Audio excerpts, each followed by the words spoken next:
संसद में एक बार फिर जबरदस्त हंगामा देखने को मिला है। इस बार आमने सामने थे कांग्रेस अध्यक्ष मल्लिकार्जुन खड़गे और संसदीय कार्य मंत्री किरेन रिजिजू। मामला इतना बढ़ गया कि खड़गे ने सदन के भीतर ही कह दिया कि क्या अब मुझे रिजिजू से सीखना पड़ेगा। आखिर संसद में ऐसा क्या हुआ कि दोनों नेताओं के बीच तीखी बहस छिड़ गई। आइए जानते हैं पूरी खबर विस्तार से। दरअसल पूरा विवाद दिल्ली में छात्र प्रदर्शन के दौरान हुई पुलिस कार्रवाई को लेकर शुरू हुआ। विपक्ष लगातार मांग कर रहा है कि केंद्रीय गृह मंत्री अमित शाह सदन में आकर इस पूरे मामले पर जवाब दे। इसी मुद्दे को लेकर राज्यसभा में कांग्रेस अध्यक्ष और नेता प्रतिपक्ष मल्लिकार्जुन खड़गे ने सभापति से अनुरोध किया कि गृह मंत्री को सदन में बुलवाया जाए। खड़गे ने कहा कि छात्रों पर हुई कार्रवाई बेहद गंभीर मामला है और सरकार को इस पर जवाब देना चाहिए। उनका कहना है कि संसद में ऐसे महत्वपूर्ण मुद्दों पर चर्चा होना लोकतंत्र का हिस्सा है और सरकार जवाबदेह है। लेकिन इसी दौरान संसदीय कार्य मंत्री किरेन रिजिजू ने खड़गे पर पलटवार कर दिया। रिजिजू ने आरोप लगाया कि खड़गे विपक्ष के नेता के पद का गलत इस्तेमाल कर रहे हैं और हर दिन एक ही मुद्दे पर बोलकर सदन का समय बर्बाद कर रहे हैं।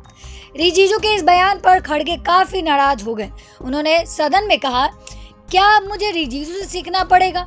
वे चेयरमैन के चेंबर में जाकर कहते हैं रोज मैं ही बोलता हूँ, अगर मैं नियम नहीं पढ़ूंगा तो क्या उनकी दी हुई चिट्ठी पढ़ूंगा। खड़गे ने आगे कहा कि सदन में कब बोलना है, क्या बोलना है और किस मुद्दे को उठाना है, यह तय करना विपक्ष के नेता के तौर पर उनका अधिकार है। उन्होंने आरोप लगाया कि सत्ता पक्ष लगातार विपक्षी सांसदों का अपमान कर रहा है। खड़गे ने यह भी कहा कि वह सिर्फ एक ही मांग पर रहे हैं, गृह मंत्री अमित शाह संसद में आए और छात्रों पर हुई कार्रवाई को लेकर जवाब दे। उन्होंने अपने पक्ष में पूर्व वित्त मंत्री अरुण जेटली का भी जिक्र किया। खड़गे ने कहा कि जेटली खुद कहा करते थे कि संसद में विरोध और रुकावट भी लोकतंत्र का हिस्सा है। इसके बाद किरेन रिजिजू ने फिर जवाब दिया। उन्होंने कहा कि कांग्रेस अपने ही नए सांसदों को बोलने का मौका नहीं देती। किरेन रिजिजू ने उदाहरण देते हुए कहा कि कांग्रेस के नए सांसद पवन खेड़ा को भी अभी तक सदन में स्वागत भाषण का भी मौका नहीं दिया है। उन्होंने कहा कि संसदीय कार्य मंत्री होने के नाते वो चाहते थे कि नए सांसद बोले, लेकिन कांग्रेस नेतृत्व उन्हें अवसर ही नहीं दे रहा। इसी बीच संसद परिसर के बाहर भी विपक्ष का विरोध प्रदर्शन जारी रहा।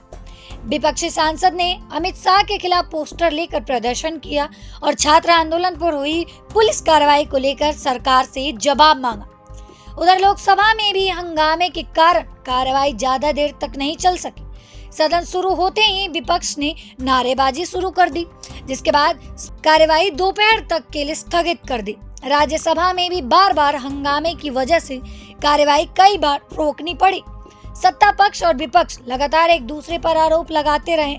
इसी दौरान संसद के बाहर कई और राजनीतिक घटनाएं भी देखने को मिली है। समाजवादी पार्टी के सांसद राम मंदिर चढ़ावा मामले को लेकर प्रदर्शन करते नजर आए, जबकि राहुल गांधी और प्रियंका गांधी संसद परिसर में विपक्षी नेताओं के साथ चर्चा करते दिखाई दी। कुल मिलाकर संसद का यह दिन एक बार फिर हंगामे और राजनीतिक टकराव के नाम रहा। विपक्ष गृह मंत्री अमित शाह के बयान की मांग पर अड़ा हुआ है, जबकि सरकार का कहना है कि विपक्ष सिर्फ संसद की कार्यवाही बाधित कर रहा है। अब सबसे बड़ा सवाल यही है कि क्या आने वाले दिनों में गृह मंत्री अमित शाह संसद में इस मुद्दे पर बयान देंगे या फिर यह विवाद संसद में और ज्यादा बढ़ेगा।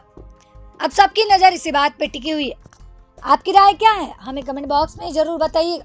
फिलहाल के लिए इस खबर में इतना ही। मिलते हैं किसी नए अपडेट के साथ। मेरा नाम सोनम है और आप देख रहे हैं प्रभात खबर। विश्वास वही, रफ्तार नहीं।